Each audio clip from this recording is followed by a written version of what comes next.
வணக்கம். இன்றைய செய்திகள். விவசாயிகள் விளைவித்த நெல்லை தமிழக அரசு சரியான முறையில் கொள்முதல் செய்யவில்லை என்று தமிழ் மாநில காங்கிரஸ் தலைவர் ஜி.கே. வாசன் கூறியுள்ளார். அத்துடன் மது விற்பனை மட்டும் 790 கோடி ரூபாய்க்கு நடக்கும் நிலையில் அந்த அளவு முக்கியத்துவம் விவசாயத்திற்கு இல்லை. விவசாயிகள் வயிற்றில் அடித்த அரசு வென்றது இல்லை. வாக்காளர் திருத்த சட்டம் குறித்து தேர்தல் ஆணையம் மக்களிடம் அதிக விழிப்புணர்வு ஏற்படுத்தி வரும் நிலையில் திமுக அரசு அதை எதிர்ப்பது தோல்வி பயத்தில்தான். தமிழக சட்டம் ஒழுங்கு கவலைக்கிடமாக உள்ளது என்றும் ஜி.கே. வாசன் கூறியுள்ளார். சென்னையை அடுத்த மாமல்லபுரத்தில் உள்ள 4 பாயிண்ட் ஷெரட்டன் தனியார் விடுதியில் இன்று காலை தமிழக வெற்றிக் கழக சிறப்பு பொதுக்குழு கூட்டம் நடைபெற்றது. கரூர் சம்பவம் நடந்து 38 நாட்களுக்கு பின் கட்சி நிர்வாகிகளுடன் பொதுக்குழு கூட்டத்தில் விஜய் பங்கேற்றார்.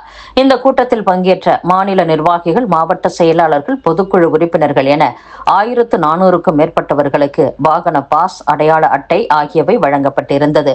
தொண்டர்கள் ஆர்வ கோளாறில் கிழக்கு கடற்கரை சாலையில் வாகனங்களில் வந்து குவியாமல் இருக்க பல்வேறு கட்டுப்பாடுகளை தாவேக தலைமை விதித்திருந்தது.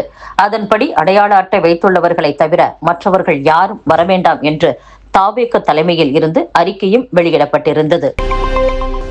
திமுகவில் கட்சியின் நிர்வாக வசதிக்காகவும் கட்சி பணிகள் சிறப்பாக நடக்கவும் வேலூர் மாவட்டம் வேலூர் வடக்கு, வேலூர் தெற்கு என 2 மாவட்டங்களாக பிரிக்கப்பட்டுள்ளன. வேலூர் தெற்கு மாவட்ட பொறுப்பாளராக நந்தகுமார் எம்எல்ஏ நியமிக்கப்பட்டுள்ளார். இவருக்கு வேலூர், அணைக்கட்டு, குடியாத்தம் ஆகிய சட்டசபை தொகுதிகள் ஒதுக்கப்பட்டுள்ளன. வேலூர் வடக்கு மாவட்ட பொறுப்பாளராக திமுக பொதுச் செயலாளர் துரைமுருகனின் மகன் கதிர் ஆனந்த் எம்பி நியமிக்கப்பட்டுள்ளார். இவருக்கு காட்பாடி, கேவிக்குப்பம் ஆகிய 2 சட்டசபை தொகுதிகள் ஒதுக்கப்பட்டுள்ளன. இதற்கான உத்தரவை கட்சியின் பொதுச் செயலாளர் துரைமுருகன் வெளியிட்டுள்ளார்.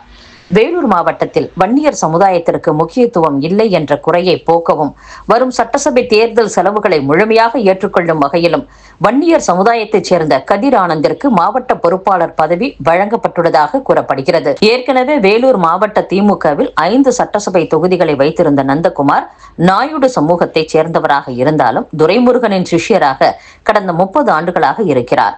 எனவே அவருக்கு 3 சட்டசபை தொகுதிகளை ஒதுக்கி மாவட்ட பொறுப்பாளர் பதவி வழங்கப்பட்டுள்ளது. இதில் துரைமுருகனின் மகன் கதிர் ஆனந்திற்கு பொறுப்பு வழங்கப்பட்டுள்ளதால் கட்சியின் நிர்வாகிகளும் தொண்டர்களும் திமுகவில் வாரிசு அரசியல் தொடரலாமா என சமூக வலைதளங்களில் கொந்தளிக்க துவங்கியுள்ளனர். அதேபோல மாவட்டத்தில் அதிகமாக உள்ள முதலியார் இனத்தைச் சேர்ந்தோருக்கு பிரதிநிதித்துவம் அளிக்கவில்லை என்ற குற்றச்சாட்டும் தொண்டர்களால் வைக்கப்பட்டுள்ளது. தமிழக அரசு பாடத்திட்டத்தில் 10ஆம் வகுப்பு மற்றும் +2 படிக்கும் மாணவ மாணவியருக்கான பொதுத் தேர்வு அட்டவணையை பள்ளிக்கல்வித்துறை அமைச்சர் அன்பில் மகேஷ் நேற்று வெளியிட்டார். அப்போது முதல் முறையாக +2 கணக்கு பதிவியல் தேர்வில் கால்குலேட்டர் பயன்படுத்த அனுமதிக்கப்பட்டுள்ளது என்று அவர் தெரிவித்துள்ளார். கோவையில் கல்லூரி மாணவி பாலியல் பலாத்காரம் செய்யப்பட்ட சம்பவத்தில் தாக்கப்பட்ட இளைஞர் மற்றும் சம்பந்தப்பட்ட மாணவியை மருத்துவமனைக்கு நேரில் சென்று தமிழ்நாடு மகளிர் ஆணைய தலைவர் குமாரி விசாரணை நடத்தினார். பின்னர் செய்தியாளர்களை சந்தித்த அவர், பாதிக்கப்பட்ட மாணவியிடம் நடத்திய விசாரணை அடிப்படையில் அறிக்கை தயாரிக்க இருக்கிறேன். இந்த வழக்கை 1 மாதத்திற்குள் முடிக்க முதலமைச்சர் உத்தரவிட்டிருக்கிறார். அதனால் விசாரணை விரைவாக நடந்து வருகிறது. இந்த கொடூரமான குற்றத்தை செய்தவர்களுக்கு கண்டிப்பாக கடுமையான தண்டனை கிடைக்கும். 2022ஆம் ஆண்டிற்கு பிறகு தமிழகத்தில் குடும்ப வன்முறை மற்றும் பாலியல் குற்றங்கள் 40 முதல் 50% அதிகரித்துள்ளது. மகளிர் ஆணையத்திற்கு வரும் புகார் மனுக்கள் அடிப்படையில் இதை சொல்கிறேன். பெண்கள் மத்தியில் இது சார்ந்த விழிப்புணர்வு ஏற்பட்டுள்ளது. முன்பெல்லாம் சமூகத்திற்கு பயந்து கொண்டு வெளியில் சொல்லாமல் இருந்தனர். இன்றைக்கு பாதிக்கப்பட்ட பெண்கள் தங்களுக்கு நீதி கிடைக்க வேண்டும், குற்றம் செய்தவர்கள் தண்டிக்கப்பட வேண்டும் என நினைக்கின்றனர். அதனால் புகார் மனுக்கள் அதிகரித்துள்ளன. மகளிர் ஆணையம் அவர்களின் பிரச்சனைகளுக்கு தீர்வு கண்டு குற்றவாளிகளுக்கு தண்டனை பெற்று தருவதில் முனைப்புடன் செயல்பட்டு வருகிறது என்றும் கூறியுள்ளார். தமிழகத்தில் 5 மாவட்டங்களில் 8 இடங்களில் புதிதாக மணல் குவாரிகள் திறப்பது ஒப்பந்ததாரர்களால் தாமதமாகி உள்ளதாக புகார் எழுந்துள்ளது. 8 இடங்களில் புதிதாக குவாரிகள் திறக்கும் நிலையில் அதிக மணல் அள்ளி போடும் ஒப்பந்தம் யாருக்கு என்பதில் மீண்டும் பிரச்சனை ஏற்பட்டுள்ளது. துறை சார்பில் புதிய ஒப்பந்ததாரர் தேர்வு செய்யப்பட்டாலும் பழைய ஒப்பந்ததாரருக்கு வழங்கப்பட்ட அனுமதி இன்னும் ரத்து செய்யப்படவில்லை. பழைய ஒப்பந்ததாரருடைய ஆட்களின் அச்சுறுத்தல் காரணமாக புதிய ஒப்பந்ததாரர்கள் குவாரிகளில் மணல் எடுப்பதில் பிரச்சனை ஏற்பட்டுள்ளதாக கூறப்படுகிறது. இதனால் அறிவிக்கப்பட்டபடி புதிய மணல் குவாரிகள் திறப்பதில் சிக்கல் உருவாகியுள்ளது. பழைய ஒப்பந்ததாரர் அனுமதியை ரத்து செய்வது குறித்து துறை அமைச்சரிடம் பேசி வருகிறோம். விரைவில் தீர்வு ஏற்படும் என்று எதிர்பார்க்கிறோம் என்றும் கூறியுள்ளனர். சுயமரியாதை குறித்து அதிமுகவினர் பேசக்கூடாது என்று நாம் தமிழர் கட்சியின் தலைமை ஒருங்கிணைப்பாளர் சீமான் கூறியுள்ளார். செய்தியாளர்களை சந்தித்த சீமான், மொத்த கடற்பரப்பையும் தன்னுடையது போல் நினைத்து தொடர்ச்சியாக தமிழக மீனவர்களை இலங்கை அரசு கைது செய்கிறது.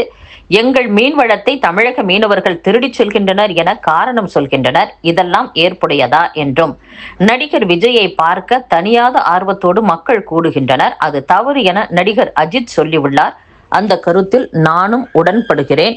தேர்தல் பிரச்சாரத்திற்கு செல்லும் தலைவரை பார்க்க கூட்டம் கூடுகிறது. அதை கட்டுப்படுத்த முடியவில்லை என்றால் அமெரிக்கா போல அனைத்து தலைவர்களும் பேச டிவிக்களில் நேரம் கொடுங்கள். அவர்கள் தங்கள் கொள்கைகளை மக்களிடம் பேசட்டும். இதில் யாருக்கும் இடைஞ்சல் ஏற்பட போவதில்லை. அதை விடுத்து எல்லா தலைவர்களையும் சாலைக்கு கொண்டு வந்துவிட்டு கூட்ட நெரிசலில் மக்கள் இறந்துவிட்டனரே என கூப்பாடு போடுவதில் எந்த அர்த்தமும் இல்லை. கோவையில் பெண்ணுக்கு எதிராக நடந்த பாலியல் சம்பவம் போல் நிறைய சம்பவங்கள் நாள்தோறும் நடந்து கொண்டிருக்கின்றன. ஆனால் பல சம்பவங்கள் வெளியுலகிற்கே வருவது இல்லை. தமிழகத்தில் பெண்களுக்கு எதிரான குற்றங்கள் அதிகரித்து விட்டன. பாதுகாப்பற்ற சூழல்தான் உள்ளது. நினைத்தாலே நடுக்கமாக இருக்கிறது. தவறிழைத்தோருக்கு கடுமையான தண்டனை வழங்க வேண்டும். அப்போதுதான் இது மாதிரியான சம்பவங்களை தடுக்க முடியும் என்றும், மது மற்றும் கஞ்சா போதையே இப்படிப்பட்ட நிகழ்வுகளுக்கு காரணம் என்றும், ஜாதிவாரி கணக்கெடுப்பை நடத்தாத திமுக அதிமுக ஆட்சிகள் சமூக நீதி, சமத்துவம், துரோகம் குறித்தெல்லாம் பேசக்கூடாது என்றும், ஜெயலலிதா காலில் விழுந்தனர், பின் அவர் சென்ற கார் டயரில் விழுந்தனர், தொட்டு கும்பிட்டு மகிழ்ந்தனர். அவர்கள் ஒரு நாளும் சுயமரியாதை குறித்து பேசக்கூடாது. அதிமுகவினர் நிமிர்ந்து நின்றதை யாராவது பார்த்துள்ளனரா? இதை விமர்சனமாக சொல்லவில்லை, ஆனால் அதுதான் உண்மை என்றும் சீமான் கூறியுள்ளார். இத்துடன் செய்திகள் நிறைவடைகின்றன. மீண்டும் நாளை சந்திப்போம். வணக்கம்.